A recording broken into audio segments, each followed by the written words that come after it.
The bulk of this week's Mackinac Policy Conference will focus on talent, specifically attracting talent, growing talent and keeping talent, among the new issues of mobility, opioids and investment. Political and business leaders will highlight long-known cracks in the facade of Michigan's comeback. They won't be wrong, but they might be too late. See, when other states were doubling down on talent through reinvestment and reform, Michigan was bent on improving business conditions. For the past decade, these leaders looked at the diaspora of our youth headed toward better jobs in Chicago or Denver or Seattle or California as a business problem. It wasn't. It was a problem of neglect.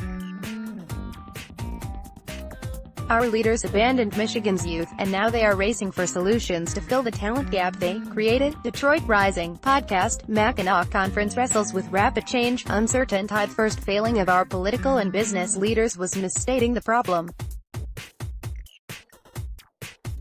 They framed Michigan's challenges in terms of competitiveness, particularly versus this state or that country. They argued that Michigan's prosperity depended, and still depends, on outbuilding and outcutting and out-incentivizing the competition.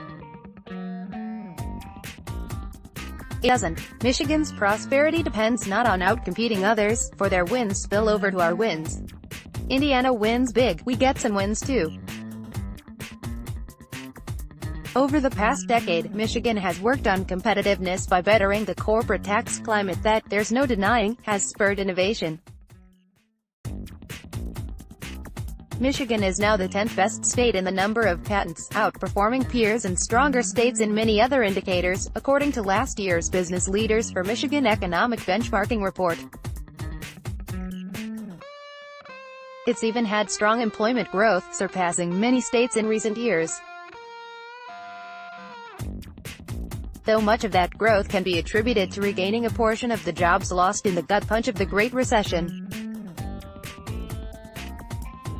But Michigan's gross domestic product per capita, a measure of relative economic strength, has remained stagnant at $44,201, while Massachusetts has risen to $66,500 and Colorado's to $54,026, according to the U.S. Bureau of Economic Analysis.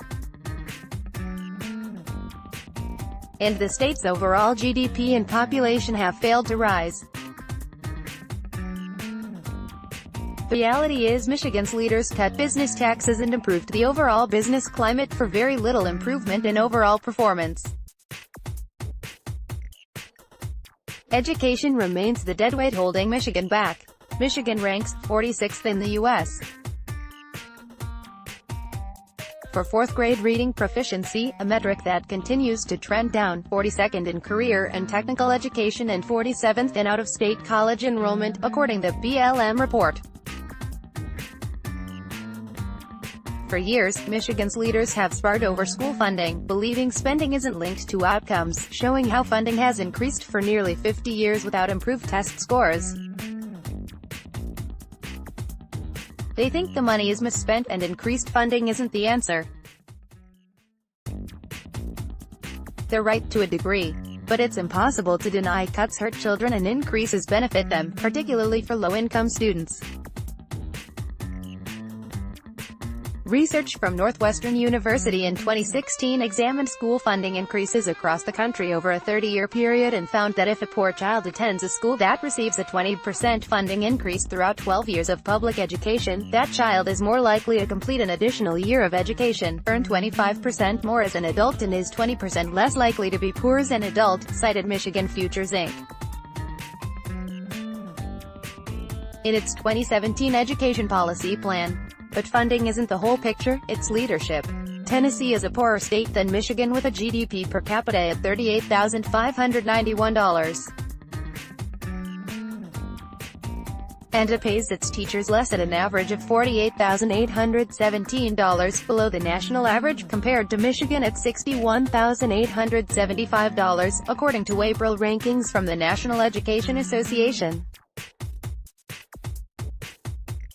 After years of near-bottom performance on the standardized National Assessment of Education Progress tests, Tennessee now leads the nation in academic improvement, though still below the national average in scores, according to the National Education Association. Michigan, meanwhile, remains stagnant and among the worst states in scores. Tennessee focused on education reform, implementing tougher academic standards, new teacher evaluations and compensation models, improved data tracking and rigorous teacher training and support services. This was accomplished by business leaders, nonprofits, educators and politicians working together with a plan. Massachusetts leads the nation in academic performance. While it outspends Michigan in every educational metric, especially in funding for poor students, its success is also largely due to leadership. Its leaders have continued to raise academic standards, even if it hurts test scores. 3 out of 4 10th graders failed its math standardized test and 6 of 10 failed the English portion in 1998, according to reporting by Bridge. Its leaders didn't make the test easier. Instead, it armed teachers and students with higher expectations and resources. Now Massachusetts school kids alone outperform many top countries in education on testing. But in Michigan, the education puzzle continues to plague our leaders, including Governor Rick Snyder. The Republican governor's struggle to find his footing with this issue started with the ambitious Education Achievement Authority, an entity created in 2011 through an interlocal government agreement between Snyder's emergency manager in Detroit Public Schools and Eastern Michigan University.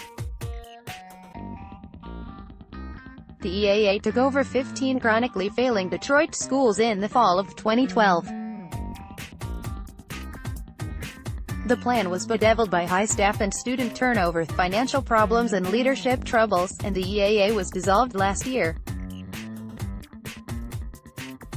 Snyder has now turned his attention, and remaining months in office, to a short-term approach to correcting technical education, dubbed the Marshall Plan, named after the U.S.'s $13 billion rebuilding of Western Europe after World War II.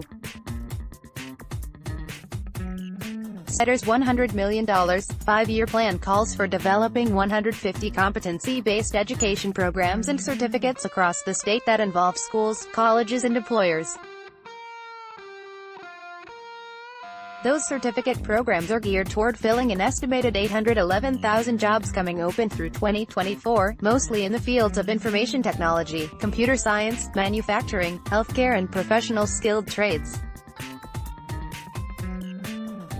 The decline in vocational education in Michigan began several decades ago as legislators and educational stakeholders began devaluing vocational ed in favor of pushing students into four-year colleges. Former Gov. Jennifer Granholm solidified the state's position. Skilled labor took a backseat to college. The result was a drop in students taking vocational education classes statewide. In the 2006-07 school year, more than 136,000 Michigan students were enrolled in at least one vocational class in high school. That figure dropped to fewer than 108,000 during the 2015-16 school year, leaving a gap between supply and demand. Employers didn't pick up the slack, largely due to costs. An apprenticeship can cost an employer from $25,000 to $250,000, according to data gathered by the Georgetown University Center on Education and Workforce in Washington, D.C. Of course, there remains a lack of interest in skilled trades from students. The state is now grappling with this in its launch of Going Pro, a marketing campaign to educate parents and students on the financial benefits of learning a skilled trade. It's unclear whether Snyder's plan will be successful or whether its meager funding will engage more youth to the areas of employment in demand. On Thursday, a panel will commence on the island titled, "Is Michigan Prepared?" The answer is no, and our leaders are to blame. It's time to grow up. Michigan needs real reform led by real leaders. Leaders who understand tough decisions must be made to improve Michigan. That means higher taxes and more cuts to pensions and other services are inevitable. Pain will be plentiful. But putting Michigan's future ahead of the next election, ahead of the next earnings report and ahead of the next blood-handing policy conference is now required.